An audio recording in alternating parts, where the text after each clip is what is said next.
Not sure if it's the handlebar, but I feel this bike's transformed quite a bit. I mean, most probably the handlebar because it's the only thing that changed.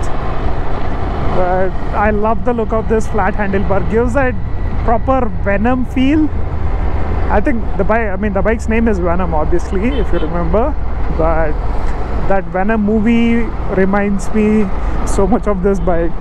Just heading to the Ducati showroom because you might be wondering there's some issue with my bike if I'm going this often. No, nothing's wrong with my bike. First, to change the handlebar, I wanted to get the other work done at the same time, but the service technician had to wait to see the availability of a part.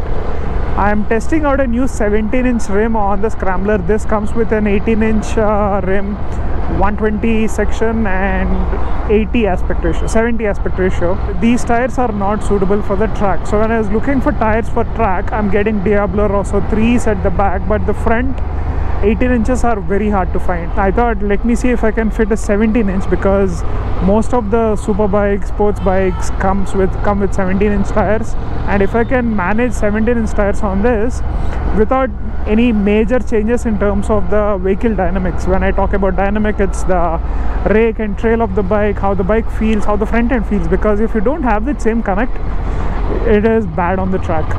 So I'm changing quite a few things with just the 1 inch of change in the tire alloy, but that's what I want to test out. If I can live with the 17-inch tire, then the number of tire choices expand numerously. The lowest I was getting a quote of 40,000 for a 17-inch rear and an 18-inch front. If I change to 17 inches, the best tire, Rosso 3, would come out to be 32,000 a set. So I'm saving 10,000, which I'm putting on the rim, and 17 inches are better on the track because you don't want the front tire to be long. It's purely meant for a bit of dual purpose riding like off-roading, touring and all. But love this Scrambler in the city, man. So much fun.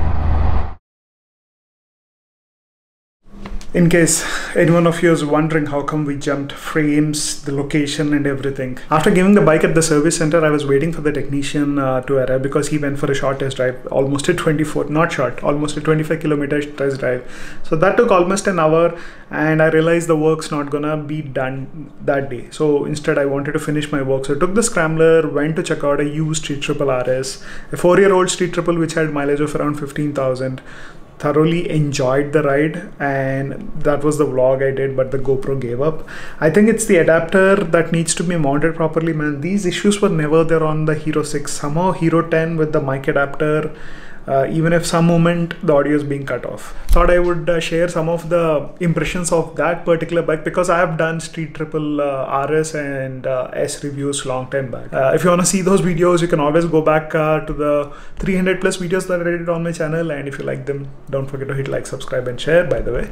Anyway, took a test ride, thoroughly enjoyed the bike. I think the pricing is something that's not working out, and also I'm in two minds because if I take that motorcycle, I would have to spend anywhere north of 8 lakhs. I don't have the funds. I have to sell one of the bikes, and I'm currently not in a state of selling either of these bikes. I can't have 3 bikes. I can only have 2 bikes at my home. So in two minds, whether to change the tires on the street on the Scrambler, get a used or new RC390, or buy something like the Street Triple and sell one of the bikes.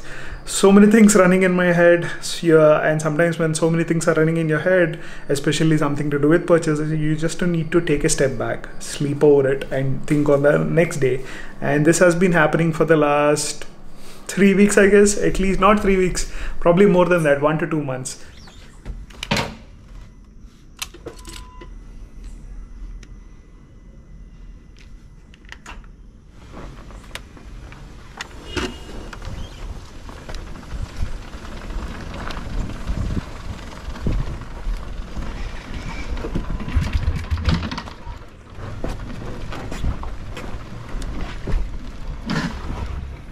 బండి కొంచెం దోస్తారా?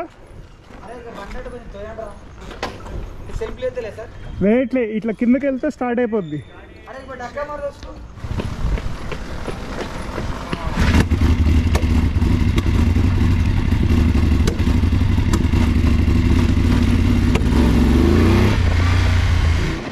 One of the bikes I was talking about selling.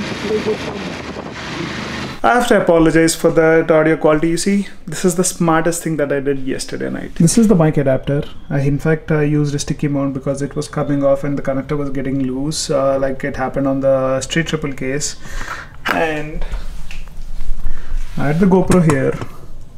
I thought everything is set, but then I didn't connect this thing. You see, when it was loosely hanging like it used to happen before, I used to manually connect it, and I used to remember it. Because it is mounted here and I thought this was working fine, I didn't connect the adapter. And because of that, I have a GoPro audio clip with so much of wind noise with little of my mic. Even when you decrease the volume of the GoPro quite a lot, the voice from my helmet is still more audible than the voiceover. I tried different settings, it didn't work, but man, like anything in my life, there has to be an adventure. So yesterday after taking it out, I went to a fuel station. I tried to fill fuel because there was only 24 kilometers on the bike, and while refueling you turn off the engine, right? And boy, the bike didn't start after that. It was such a nightmare. First it happened at the home, as you saw, and I thought it should be fine. Usually when you take the bike out for 10-15 minutes, it should be good enough for a life of 3-year-old battery. If you do it once every 2 to 3 weeks, it should be in good condition. The problem is we've not been taking it out. And I had to turn off at the fuel station. I asked someone to see if they can give me a push. The attendant at fuel station just gave me a slight nudge. Didn't work with the weight of the bike. Another guy was nice enough to push with the Activa. We tried it on the main road and it was not working out, so we went on a small lane as per his suggestion, and it was so dark and it was cement road. So we did 2-3 attempts, didn't work. The Activa was struggling, and I was surprised how he was able to push the bike. We reached 15-20 kilometers per hour, and then when I cranked it in first, sometimes even in second gear, it didn't work. The problem on that road was it was cement and there was a lot of dirt. So on one jump start, the bike was moving a bit, sliding because of the cement road and the dirt on it. And then finally we had an uphill section and a downhill. We got enough speed to jump start it. See, the trick is you need to hit a speed of 20 and also slightly jump on the rear of the bike or the seat. Don't ask me the technicality, so the people do that. It is not meant to be a jump start, but somehow they press the rear end of the bike. I don't know the technical things. In case you know why people jump or sit on or push the bike down the rear side of it when they do these jump starts, let me know in the comment section, because it will help me and a lot of people to know why they do it. They do it even in MotoGP, by the way. Anyway, after that I went for a long, decently long ride till Medipatna. I wanted to get some more time on the 850, and I don't like to leave my bikes idle. I want to make the best use of it, and whenever I feel like I'm not using or making justice to a bike, I don't feel the point of it, and I'm doing more track sessions. So it is so tempting to just sell the 850 off, get something better. But then that for once in a while ride, neither, let's say, the Street Triple or the Scrambler would be of use, because it won't be as comfortable as that. That being said, we're going to do a test run. We have a decently long trip coming up in November. Stay tuned for the location. But that's the reason we wanted to have some discussions about the trip. And for that trip, I'm planning to take the Scrambler, and someone else might use the 850. That's the plan, at least.